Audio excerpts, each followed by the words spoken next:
Sambo, grab a beer and pull up a deck chair. This is True Crime Island, another true crime podcast, bringing you true crime from around the world.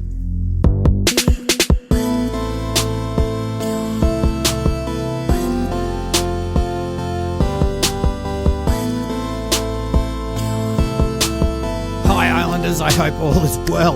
Now, last week's case was really crazy in that the victim had been stalked unknowingly for years by a creepy neighbour. And this week, we have a case where extreme jealousy will cause a new bride to lose her life, but it would take 23 years for justice to prevail. Now, references tonight are from the LA Times, the Desert Sun, the Auburn Journal, the Pittsburgh Press, police interview transcripts, and court records. So tonight we go to Van Nuys, California. It's February the 24th, 1986. 27-year-old John Rutten would come home to find his new wife, 29-year-old Sherry Rasmussen, beaten to death in their home. Now, John, at 6'3" and very athletic, had come home from his engineering job at Micropolis. Now, that was a hard drive manufacturing company just 20 minutes down the road. Now, he found that the garage door of their townhouse was open and Sherry's silver 1985 model 318i two-door BMW wasn't inside. Now, this at first confused John. He thought maybe Sherry had backed into the door and damaged it or something like that, or damaged the car. She had knocked the mirror off previously. Now, she would normally not leave it open. But then John sees broken glass that's shattered from the sliding door at the front of the house. The condo block, now this was gated off and was made up of a series of townhouses surrounding a pool area on 7100 Balboa Boulevard, Van Nuys, California. Now, it was reasonably new. It was built in 1980, and Sherry and John lived in Unit 205. Now, with John at 6'3", Sherry Rasmussen, she was only a couple of inches shorter than John. She was about 6 foot. Now, Sherry, she came from a loving, close family. Nels and Loretta, her parents, and her two sisters, Teresa and Connie, well, they'd all grown up together in Tucson, Arizona. Now, Sherry was talented. She was an intelligent student, and this allowed her to skip a year ahead in 7th grade. Now, Sherry was always the peacemaker of the family, being able to calm everyone down if things got a little bit heated. She would follow her sister Connie, who was 3 years older than her, to Thunderbird Adventist Academy, but would only be 2 years behind because she'd skipped that 7th year. Sherry was pretty religious, or pious maybe, and she was very serious when it came to her schooling. However, she would sneak out of the dorms at night with her friends to go into town to grab some tasty freeze ice cream. Now, Sherry would then go to graduate in nursing from Loma Linda University. By the age of 20, Sherry was a nurse, and at the age of just 27, she was named Director of Critical Care Nursing at Glendale Adventist Medical Center. And she would also hold some lectures there as well. Now, Sherry was kind-hearted and would do anything for anyone. Her mum Loretta said she liked taking care of people and making sure things were done right, that people were cared for properly. And her dad said that Sherry had told him that I'm going to elevate the stature of nursing in the nation, and she was on her way. Now, John and Sherry, they met in June of 1984 at a party, and they quickly became a couple. In May 1985, they got engaged, and John bought Sherry that silver 85 model 318i two-door BMW as an engagement gift. They were married on November the 23rd, 1985. Now, John and Sherry, they were in love and looking forward to a long and exciting future together. Things were just perfect. Well, almost, but we'll get to that a little bit later on. So it's February the 24th, 1986 at 7:20 a.m. John leaves for work, but Sherry decides she's going to chuck a sickie and stay home. John would make several unanswered calls during the day, as would others, but he thought nothing of it. At 5:55pm, John returns from work to see the garage door of the townhouse left open, as I said before, and Sherry's BMW's not there. He gets out of his car. He notices shattered glass on the ground. The door from the townhouse to the garage, which John had closed and locked when he left that morning, that was ajar. So it's a two-story place. Underneath is where you park the cars, and there's a door going in from the garage into the ground floor, I'd say, of the house. Then you've got stairs that go upstairs to living areas and all that. Now, when he entered, he saw Sherry. She was lying dead on the living room floor, still wearing her sleep shirt, her robe and panties. For a split second, he wondered why Sherry was lying on the floor. But then he saw her bloody nose and half-closed eyes, and one of the eyelids was swollen shut. They'd only been married for 3 months. There was blood all over the carpet. There was turned over chairs and fragments of smashed vase. There'd been a struggle, and Sherry, she's 6 foot, she's athletic, but she'd suffered blows to the head, and she also had suffered multiple gunshot wounds. When police got to the scene at 6:08pm, they found Sherry on her back with her knees bent. There were 3 gunshot wounds to her chest. One was a contact wound, and at least one was inflicted while she was lying on the floor or against a similar hard surface. There were abrasions on Sherry's arms near the wrist, consistent with injury from a rope or a cord. There were signs that she had struggled with her assailant, including multiple contusions, lacerations and abrasions on her hands, mouth, face, head and neck.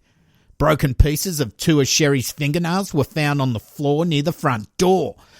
An injury on her face was consistent with a blow from the muzzle of a gun, with a size and configuration matching a .38 caliber Smith & Wesson revolver. Now, there was a blow to her head consistent with a broken vase found near her body. On Sherry's left inner forearm was an apparent bite mark. Now, based on the amount of hemorrhaging and the absence of inflammation, it was determined that the injury had been inflicted at or about the time of Sherry's death. Now, bullets recovered in or near Sherry's body were .38J plus P ammunition, manufactured by Federal. In 1986, LAPD officers were required to use Federal .38J plus P ammunition, even when off duty and carrying a personal weapon. Now, John was questioned and quickly cleared of any involvement in Sherry's murder. There was stereo equipment stacked up at the top of the stairs, and a drawer full of papers had been taken out and emptied on the floor. Now, the only thing that seemed to be missing in the house was John and Sherry's marriage certificate. Now, that's a little bit weird, but it'll make sense as the story goes on.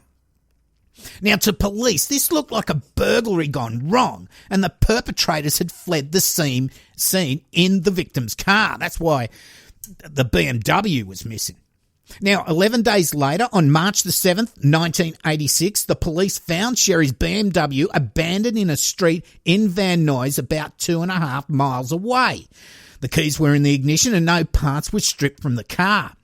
Now, LAPD evidence technicians collected samples of apparent blood from around the ignition and interior driver's door handle, and 5 fingerprints from the seat belt connector and the driver's and passenger's window.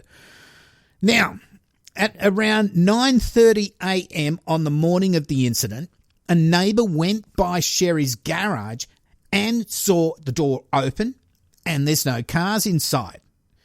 At around 4:40pm that afternoon, 2 gardeners brought that same neighbour a purse they found on the grounds of the complex. Now, that was Sherry's wallet and driver's licence. And also, a maid cleaning a unit in the complex said she heard something that sounded like 2 people fighting, and then something falling at around 12:30pm, but she didn't call police. I wonder why. You think you would. Now, there'd been similar robberies in the area at the time. In fact, one where two reported suspects had been carrying what was thought to be a .38 caliber gun, the same type as believed to be used in Sherry's murder. Now, with the police in the middle of a crack epidemic and the violence that goes with crackheads, drugs and dealers, this sort of pushed the investigation of Sherry's murder to the side somewhat, convinced it was a burglary gone wrong. Now, Nels and Loretta Rasmussen, they were a little bit pissed off with the way police were focusing in on it being a botched robbery, and they put forward that they should investigate one of John Rutten's former lovers, a woman named Stephanie Lazarus. Why? Because Stephanie Lazarus had been causing quite a few problems with John and Sherry ever since she found out they were engaged.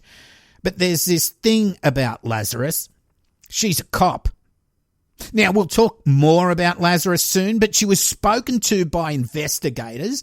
Not that I can find any transcript of any official interview, but she was pretty much ruled out as a suspect. The cops were sure Sherry was killed by intruders, probably Hispanic, Latino, whatever. It couldn't be one of their own. And then the case goes cold. Now, Nels and Loretta Rasmussen, they don't let up and they try to keep the case in the news.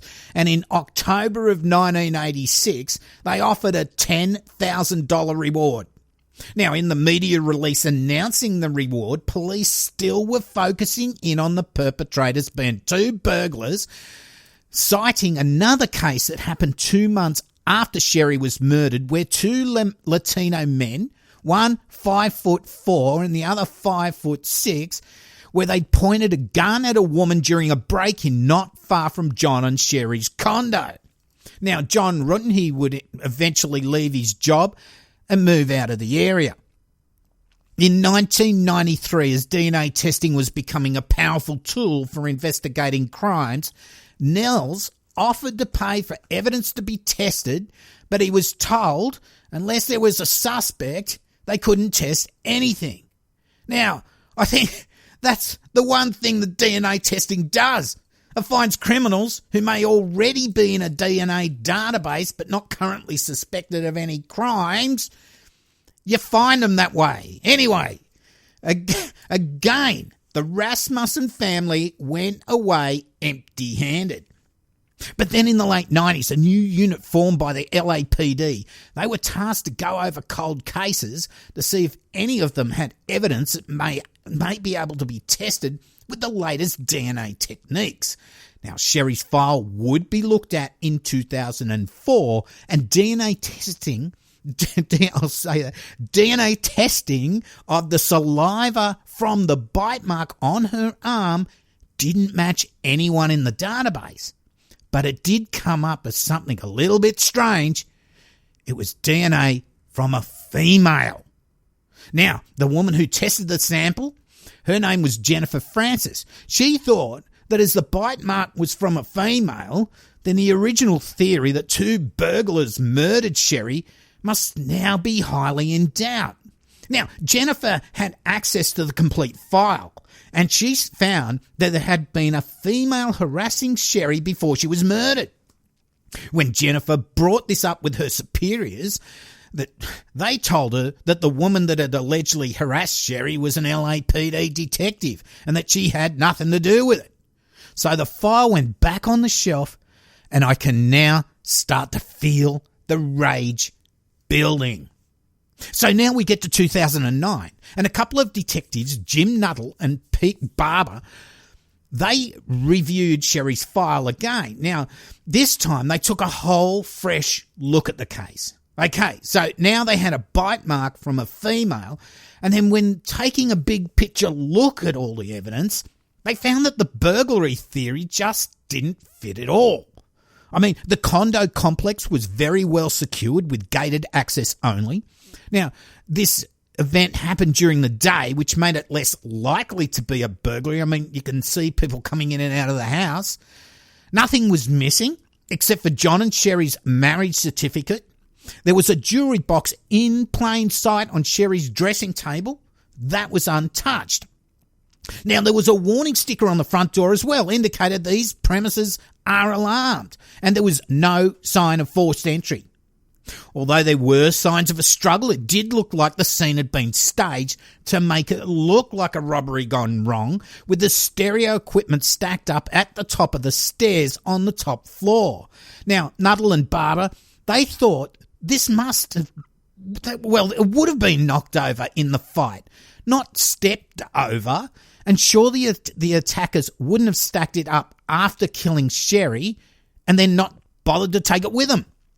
There was a bloody thumbprint on the stereo player. Now, that did indicate that the perp was wearing gloves and the blood was Sherry's. So the stereo equipment had been placed there after her death. This scene was staged. The perp knew to be careful not to leave prints. They were pretty calm at what they were doing. They were calm, collected, and they seemed to know what to do. So Nuttall and Barber found that there were 5 female suspects and 3 of them were quickly dismissed. There were the other 2 suspects. Now, one of them was dismissed after her DNA was gathered without her knowing. And this left just one suspect. That's Stephanie Lazarus. But they would have to keep this investigation of her super secret. Not only was she a cop, so was her husband. And she'd made her way up the ranks in her 25 years in the force. So, who is this ex-lover of John Rutten? Stephanie Lazarus. In 1986, Lazarus was an LAPD police officer in the Devonshire Division. So, in 1982, Lazarus graduated from UCLA with a bachelor's degree in political science and sociology. In September 83, she entered the Los Angeles Police Department Academy and graduated in March of 1984. In 1986, when Sherry was murdered, Lazarus was an LA police officer in the Devonshire Division. I just said that. In 1996, she married LAPD officer Scott Young.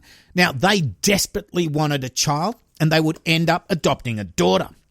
Lazarus rose through the ranks and by 1997 reached the level of Detective 2, a position that included supervision of other detectives within the LAPD.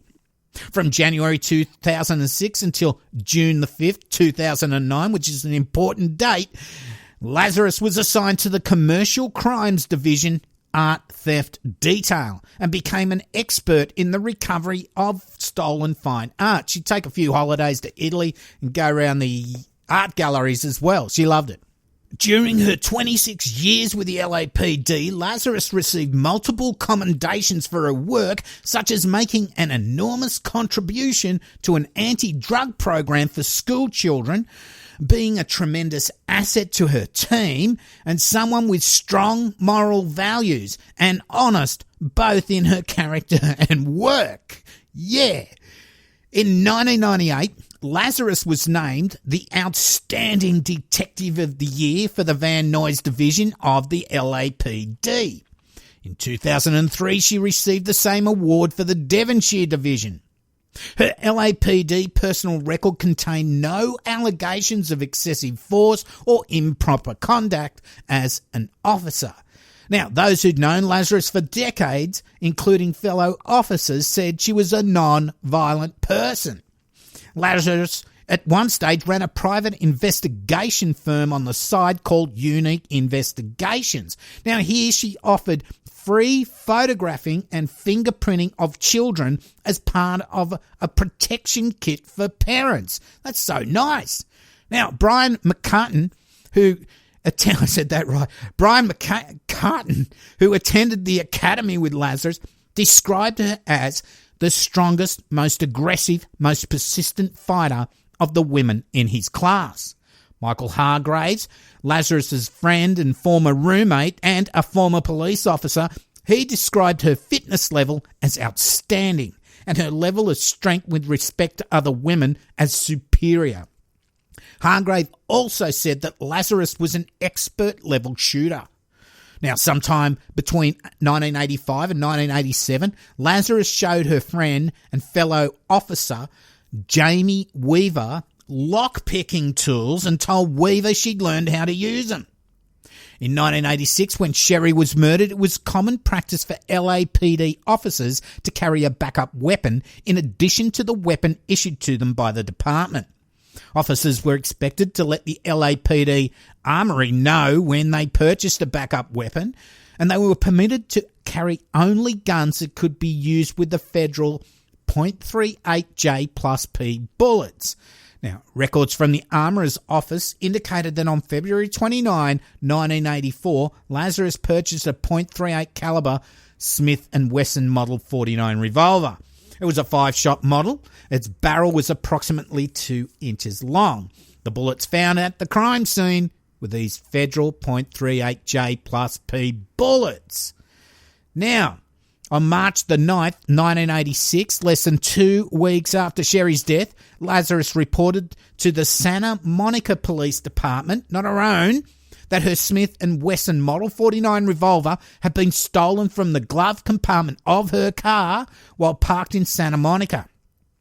Now, Hargraves, Lazarus' former roommate, he recalled Lazarus telling him she'd lost a revolver a few days earlier in Santa Monica while carrying it in a bag or a fanny pack. She asked him how to go about reporting it. When Lazarus reported his gun stolen in Santa Monica, she told the officer at the front desk it had been stolen that day. Now, there was no record indicating Lazarus had reported the theft to the LAPD armourer. She did, however, report to the armourer buying another gun, a different model, on March 19, 1986.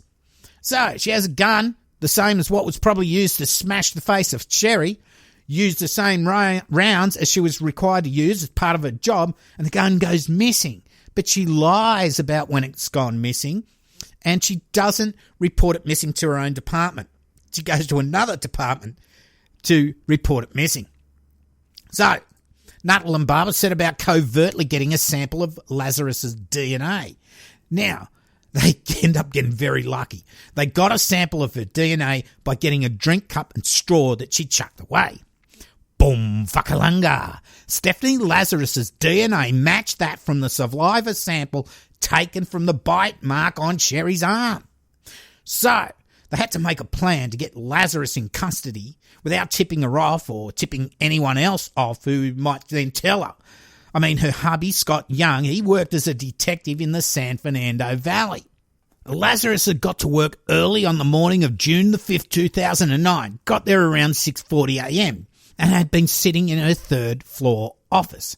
Detective Daniel Jaramillo, I'm sure that's how you say it, Jaramillo from the LAPD Robbery Homicide Division, approached Lazarus and told her that a suspect in custody in the jail, which is just downstairs, might have information on one of her art theft cases.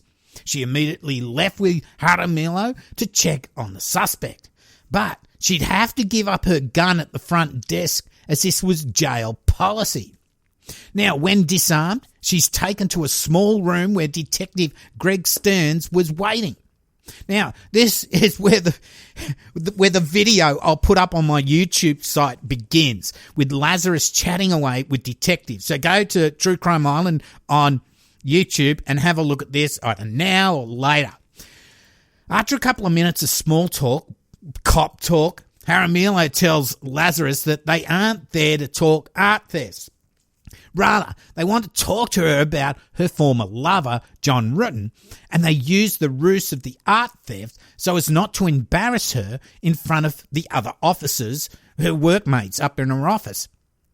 For the next hour, Lazarus is very vague in her answers to how well she knew John, what sort of relationship they had, if she'd ever met Sherry or knew of her. Her answers were very vague, but the detectives started to ask more specific questions, like, did you ever confront or have a fight with Sherry? Now, Lazarus, she keeps answering that maybe she did or not, can't remember, it's so long ago, all this. And the detectives push back, saying it would be pretty hard to forget some of these things they're asking her about. Also, you've got to have a look at, if you do look at the video, the facial expression she makes without the interview. It's probably some of the worst acting you'll see ever. Now, I'll just chuck in a couple of minutes now of the interview. These are a couple of little clips joined together just so you can get a little bit of idea. We've been assigned a case that we've been looking at. Okay. It's a new case, and reviewing the case, there's some notes to see as far as your name being mentioned. Okay. Do you know John Rutten? John Rutten? Rutten. Oh, yeah, I went to school with him. You did? Yeah. How long did you know him? Gosh, I went to school in, went to UCLA in 1978. I started and,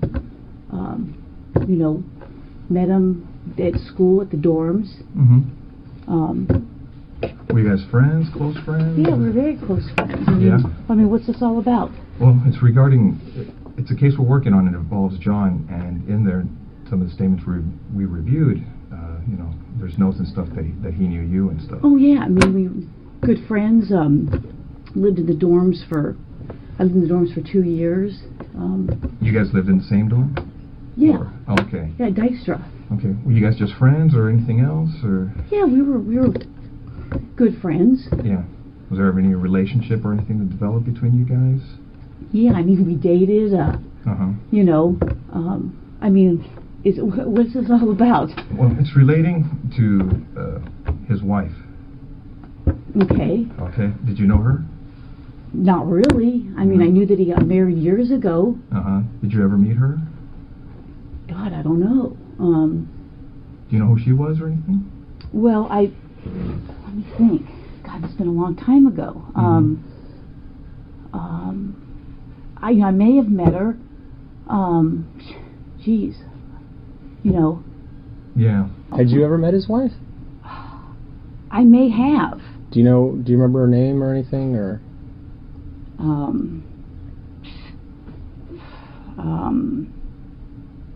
Or what she did for a living, or where she worked, or anything about her? Well, I think I'm going to say that I think she was a nurse. I can't even remember how he said he met her. I mean, it's been so long ago. Well, let me ask you, did you go to their wedding, No, I didn't go to their wedding. No, did not go to their wedding. Couldn't even tell you what year he got married. I mean, it's been a million years ago. I don't understand why you're talking about some guy I dated a million years ago. Well, do you know what happened to his wife? Yeah, I know she got killed. What did you hear about that? I saw a poster at work. I'm sure I spoke to him about it. I think I spoke to another friend of his about it. And how did you first learn about that? Jeez. Someone could have called me. I could have heard it at work. She acts like she hardly remembers him and is really vague about his wife. Oh, and the bit about the wedding, if she was there, right, I'm pretty sure she was somewhere there watching it all go down the line, bitch. Anyway, Lazarus had been told she could leave at any time, and being a detective herself, she should have known just to shut the fuck up or lawyer up as well. But she just kept vaguely stumbling through answers until it was pretty clear that these detectives were pretty sure she'd killed Sherry. Now, Lazarus finally asks, she says that she feels uncomfortable with the questioning and asked if she needed a lawyer.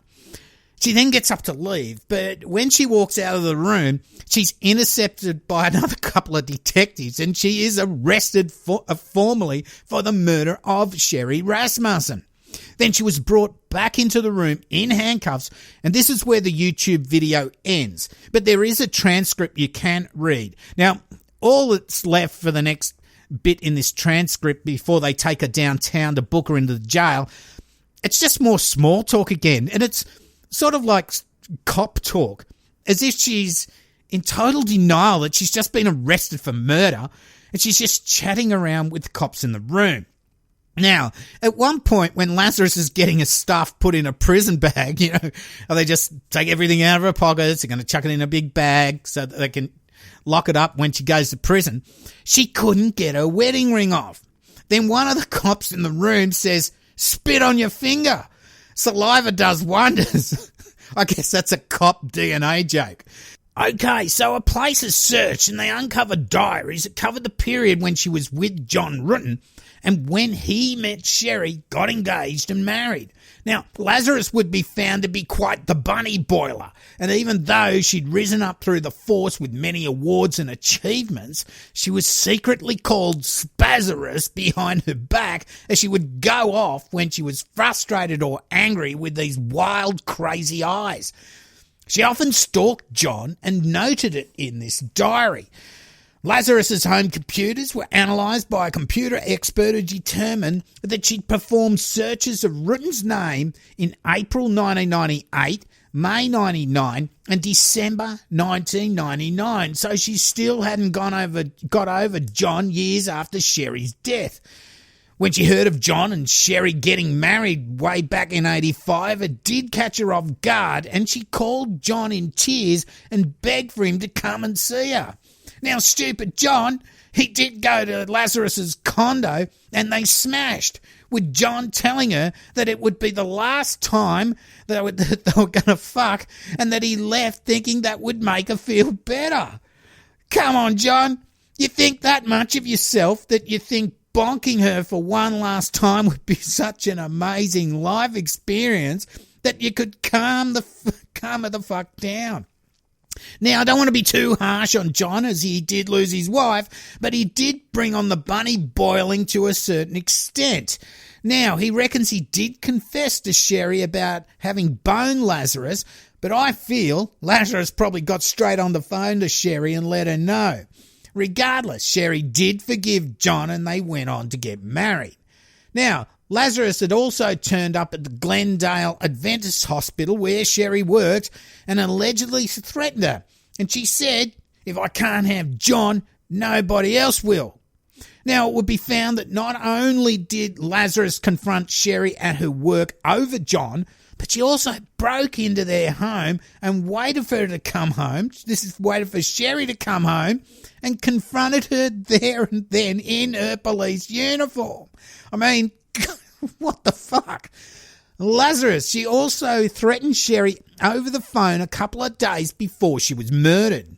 Now, Sherry's father, Nels, had told detectives way back in 1986 about all these incidents with Lazarus, but he was told he's been watching too much TV, too many cop shows, and his concerns were totally disregarded. Now, this is where I think the cops, they just didn't want to investigate one of their own. It was easier to just pin the crime on some mythical Latino that they'd never find and just leave it as that. At the time, there really wasn't that much evidence at all. That was until the technology to test for DNA was more readily available. Now, Lazarus was 49 at the time of her arrest. She was 26 when Sherry was murdered. And as the facts of the case came out, it seemed as though Lazarus just didn't knock on the door that morning. She just didn't knock, kill Sherry, steal a car, and dump it up the road. She may have tied Sherry up, then she may have tortured her, probably screaming at her to tell her where the marriage certificate was.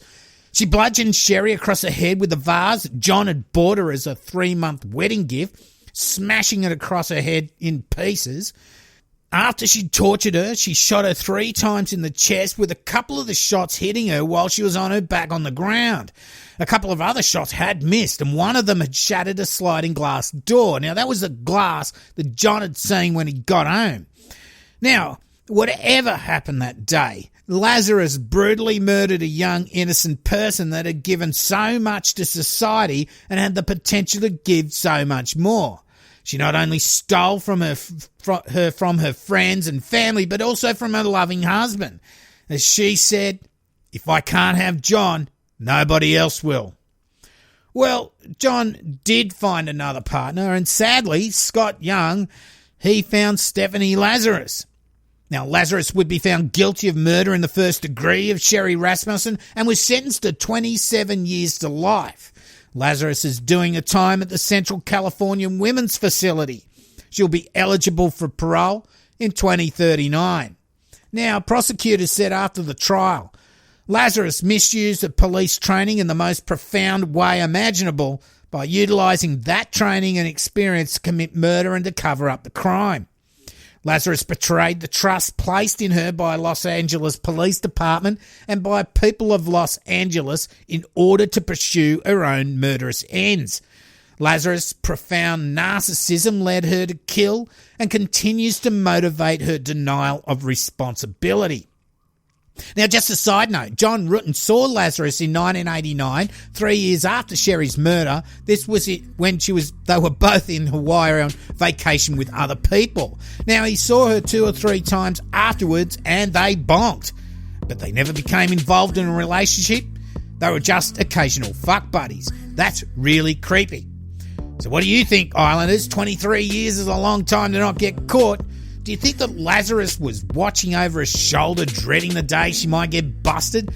Or do you just think that after a while when the case went cold, she really just didn't worry about it at all? I'd just call her the C word, but people get upset when I use that, even though it's an Aussie thing to say. Okay, so that's about it. What a crazy case. Jeez, 23 years to not get busted. I'm thinking it was pretty much LAPD, maybe not so much their incompetence. I just don't think back in the day they wanted to investigate one of their own. It was best to just chuck it in a cold case file, stick it on the shelf. So that's the end of another show. Now, I'd like to thank all my past and present patrons for their support of the show. It really does help me out with all the bills, especially being commercial free. Thanks to Shelley Bazana and Neil Buchanan for helping out. It's really appreciated. Boom Vakalunga, thank you so much. If you want to give $1 a month, go to patreon.com/True Crime Island and join the gang. Or if you just want to shout me a beer, you can donate to paypal.me/True Crime Island. Now, we know times are tough, but, give a little if you can. Don't forget to check out my YouTube channel. I'll post companion videos up there of police interviews or anything relevant like that when I have access to them. It will have to be copyright-free stuff. Or check out my website, truecrimeisland.com, where you can stream each episode if you don't want to use iTunes or a pod player. And I have links to merch, social media there as well. Also, you can email me if you want to get in touch, and it is the best way. Well, that's about it. I've been your host, Cambo. You've been listening to True Crime Island. And as I always say, don't forget to delete your browser history. Good night.